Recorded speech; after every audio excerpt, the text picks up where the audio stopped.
नमस्कार साथियों, एक बार फिर से आप सभी का वेलकम है। और मैंने जैसा आपसे कहा था, एक कमिटमेंट किया था कि हम लोग एक टेस्ट सीरीज चालू करने वाले हैं, क्विज चालू करने वाले हैं, जिसमें अलग अलग तरीके के क्वेश्चंस का समावेश होगा।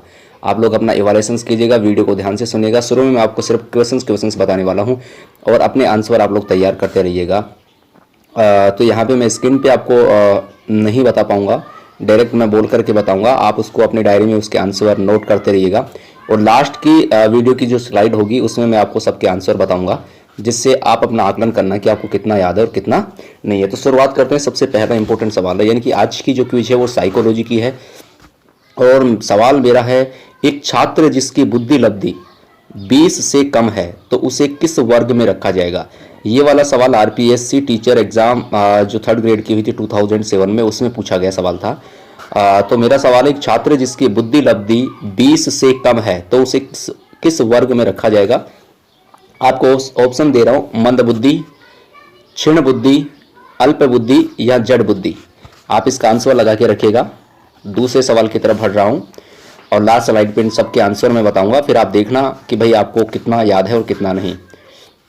अगला मेरा सवाल है कि करके सीखने पर आधारित विधि है। मैं यहाँ 4 ऑप्शन दूंगा, उसी के आधार पर आपको आंसर देना है। करके सीखना पर आधारित विधि है व्याख्यान विधि, बेसिक शिक्षा, प्रश्नोत्तर और पाठ्य पुस्तक विधि। अब आपको आंसर बताना इसमें। अगला मेरा सवाल छोटा सा है, एक बालक की मानसिक आयु 18 तथा वास्तविक आयु 15 वर्ष है। एक बालक की मानसिक आयु 18 तथा वास्तविक आयु 15 वर्ष है तो उसकी बुद्धि लब्धि होगी, यानी कि उसकी बुद्धि लब्धि कितनी होगी। मैं ऑप्शन बोल रहा हूं, 120, ऑप्शन बोल रहा हूं 130, 90, 100। अपना आंसर टिक कर लीजिएगा और फिर लास्ट स्लाइड में मैं आंसर जो आपको प्रोवाइड करवाऊंगा। अगला, खेल संवेगों को स्थिरता प्रदान करने में सहायता देता है। खेल संवेगों को स्थिरता प्रदान करने में सहायता देता है, यह कथन किसने कहा था। ऑप्शन दे रहा हूं मैं, स्किनर ने, वुडवर्थ ने, क्रो ने, वॉटसन ने। अगला मेरा सवाल है, हिंदी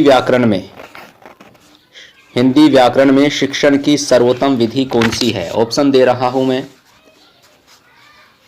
प्रयोगशाला विधि, आगमन निगमन विधि, व्याख्या विधि और प्रश्नोत्तर विधि। अगला सवाल है, बीज गणित पढ़ाने की विधि है। ऑप्शन के अकॉर्डिंग आपको आंसर फाइंड आउट करना है गाइज। पहला मेरा ऑप्शन है सूत्र विधि, दूसरा ऑप्शन है संश्लेषण विधि और तीसरा ऑप्शन है समीकरण विधि और चौथे ऑप्शन के अंदर है समीकरण विधि और सूत्र विधि दोनों। तो आपको इसमें से आंसर फाइंड आउट करना है। एक और इंपॉर्टेंट सवाल है, गणित सभी विज्ञानों का प्रवेश द्वार तथा कुंजी है। गणित सभी विज्ञानों का, फिर से सवाल फिर से बोल रहा हूं, गणित सभी विज्ञानों का प्रवेश द्वार तथा कुंजी है, यह कथन किसने दिया। पहला ऑप्शन मैं बोल रहा हूं बेकन, दूसरा मैं बोल रहा हूं हागबेन, तीसरा ऑप्शन बोल रहा हूं वुडवर्थ और चौथा ऑप्शन बोल रहा हूं क्रो एंड क्रो। अगला सवाल है, मोंटेसरी शिक्षण प्रणाली। अगला सवाल है, मोंटेसरी शिक्षण प्रणाली किस आयु वर्ग के बच्चों के लिए उत्तम मानी जाती है, यानी कि सबसे अच्छी मानी जाती है। सवाल फिर से सुन लीजिएगा, मोंटेसरी शिक्षण प्रणाली किस आयु वर्ग के बच्चों के लिए उत्तम मानी जाती है। पहला ऑप्शन है मेरा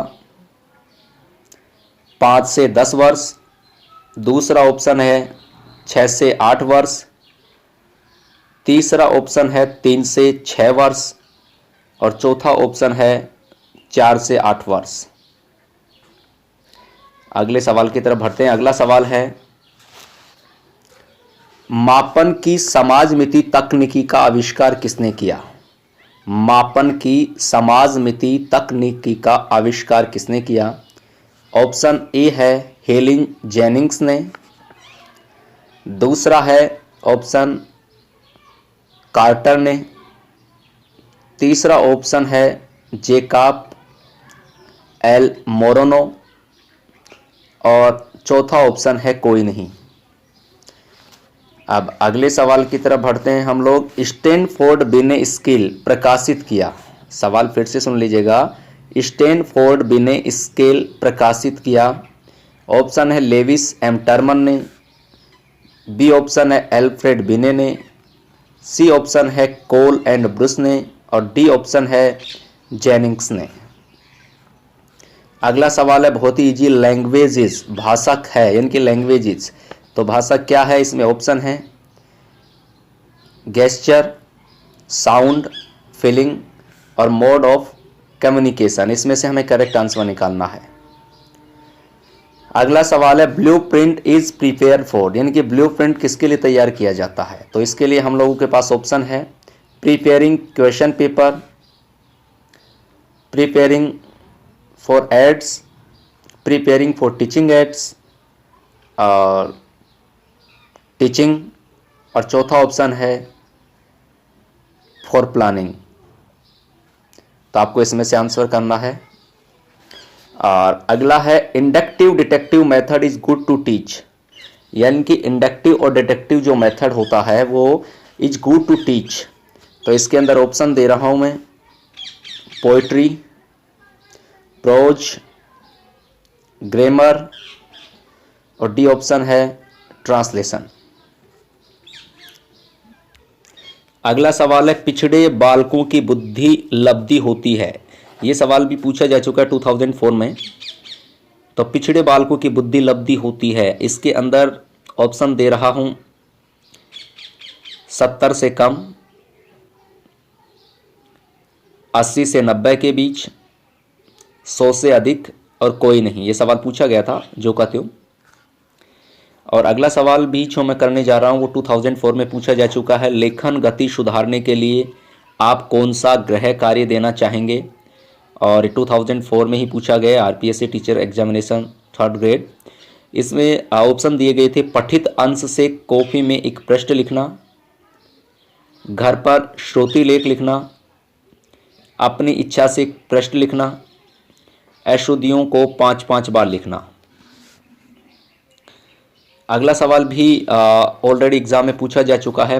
प्रायोजना विधि की रूपरेखा सर्वप्रथम किसने प्रस्तुत की?